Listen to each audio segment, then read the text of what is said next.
Hello my dear beautiful friends. குறைகள் இல்லாத மனமும் பிறர்களின் குறைகளை தேடாத மனமும் எங்களுக்குள் வேண்டுமா? வாருங்கள் பயணிக்கலாம்.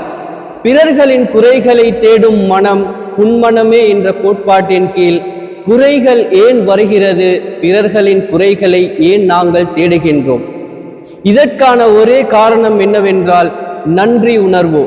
நன்றி உணர்வு என்ற தன்மை எங்களுக்குள் பலமாக இருந்தால் பிறர்களின் குறைகளை நாங்கள் தேட மாட்டோம். இந்த நன்றி உள்ளவர்கள் மிகவும் அழகானவர்கள், மிகவும் உயர்ந்தவர்கள்.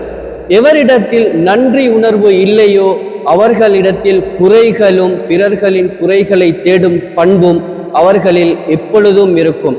அதனால்தான் பிறர்களை தேடும் மனம் புன்மனமே என்று அழைப்பார்கள். அது எப்பொழுதும் புன்னகைக்காது. எனவே எங்களுக்குள் ஒருவர் ஏதாவது ஒன்றை கொடுத்துவிட்டால் அதற்காக நாங்கள் நன்றி கூறுபவர்களாக நாங்கள் மாறிவிடுவோம். இதை போன்றுதான் ஒவ்வொரு விடயத்திலும் நாங்கள் நன்றி உள்ளவர்களாக மாறினால், இந்த நன்றி உணர்வு என்ற தன்மை எங்களுக்குள் இருந்தால் நாங்கள் பிறர்களின் குறைகளையும் தேட மாட்டோம், எங்களுக்குள் குறைகளும் நிகழாது.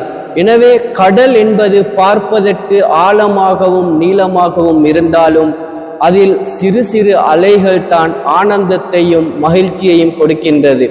இதை போன்றுதான் இந்த உலகமும் பார்ப்பதற்கு நீளமாகவும் அழகாகவும் இருந்தாலும் எங்களுக்குள் எது கிடைக்க பெற்றிருக்கின்றதோ அதை வைத்து நாங்கள் நன்றி உடையவர்களாக, இறைவனுக்கும் மனிதர்களுக்கும் நன்றி உடையவர்களாக நாங்கள் இருந்தால் எங்கள் வாழ்க்கையில் வெற்றிகளையும் பல சாதனைகளையும் கண்டுகொள்ளலாம்.